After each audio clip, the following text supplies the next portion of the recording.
കാലുമാറ്റം ഭയന്ന് MLA-മാരെ റിസോർട്ടിലേക്ക് മാറ്റി. പാർട്ടി സംസ്ഥാന അധ്യക്ഷൻ വരെ രാജിവെച്ച് മറുകണ്ഠം ചാടി MLA-മാരെ ഹെലികോപ്റ്ററിൽ സുരക്ഷിത സ്ഥാനത്തേക്ക് മാറ്റി.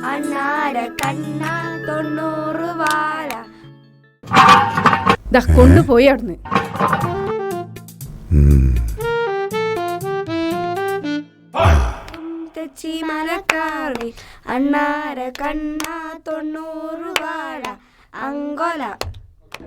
ഓ, ഇതാ പഹയന്മാരാണല്ലോ.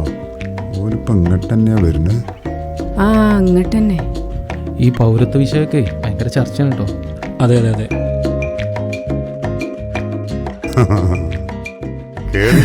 ഇല്ലേ, ഒട്ടും നേരില്ല. ഗ്യാസ് ഒക്കെ പെട്ടെന്ന് തീരില്ലേ ചേച്ചിയെ? പൈസ തികയൂല അല്ലേ? പണ്ടേ 300 രൂപ കിട്ടിയ സാധനയെന്നു. സബ്സിഡി ഇല്ല, സഹായില്ല, ഒരു കുന്തുമില്ല. ഇങ്ങനെ പോയാ പാവങ്ങൾ എങ്ങനെ ജീവിക്കല്ലേ? നമ്മളെ സ്ഥാനാർത്ഥി കേട്ടാ. അപ്പൊ മറക്കണ്ട. മധുവേട്ടാ, ചേച്ചി അവ പറഞ്ഞു വരെ. ആയിക്കോട്ടെ. എന്നാ ഓക്കെ കേട്ടോ. ശരി.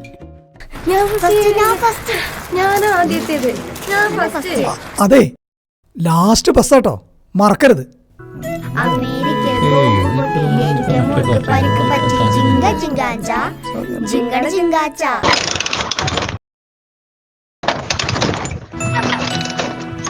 എണ്ണ തീർന്നു കാണേടി. ഇന്നലെ അല്ലേ 200 രൂപയ്ക്ക് എണ്ണ അടിച്ചത്? അത് അപ്പോഴേക്ക് തീർന്നോ? ഇന്നലെ അടിച്ചതാണെങ്കിലേ തീരാൻ ചാൻസ് ഇല്ല, എഞ്ചിൻ പ്രോബ്ലം ആവും. അതെ, അതാവും. അന്താരാഷ്ട്ര വിലക്കനുസരിച്ച് ഇവിടെ കൂടിയിട്ടില്ല. പണ്ടത്തെ പോലെയല്ല, എണ്ണക്കൊക്കെ ഇപ്പൊ ഭയങ്കര പവറാ. പെട്രോളിന് വില കൂടിയെന്നൊക്കെ ഓരോരുത്തന്മാര് വെറുതെ പറയുന്നതാ. താഴത്തങ്ങാടി പമ്പിൽ നിന്ന് എനിക്ക് 100 രൂപയ്ക്ക് അന്നും പെട്രോൾ കിട്ടും, ഇപ്പോഴും 100 രൂപയ്ക്ക് പെട്രോൾ കിട്ടും.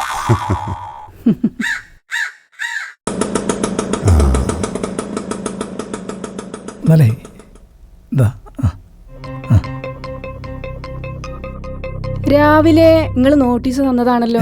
ഇതാ നോട്ടീസല്ല, ഇത് ഞങ്ങളുടെ സ്ഥാനാർത്ഥിയുടെ നോട്ടീസാ. അപ്പൊ രാവിലെ തന്നതോ? അതെ, രാവിലെ ഞങ്ങൾ ഇവിടെ നോട്ടീസ് തന്നു പോയില്ലേ? അങ്ങാടി കണ്ടെത്തിയപ്പോ ഞങ്ങൾ പാർട്ടി മാറി. ഇപ്പൊ ഇതാണ് നമ്മുടെ സ്ഥാനാർത്ഥി. വയറ്റിപ്പഴപ്പിന്റെ കാര്യാണേ. എന്നാ ശരി, ഞങ്ങൾ ഇറങ്ങട്ടെ. ശരി. ശരി ശരി. എന്താ ഇത് ലാസ്റ്റ് ബസ് അല്ല കേട്ടോ, ഇനിയും കൊറേ ബസ്സുകൾ വരാണ്ട്.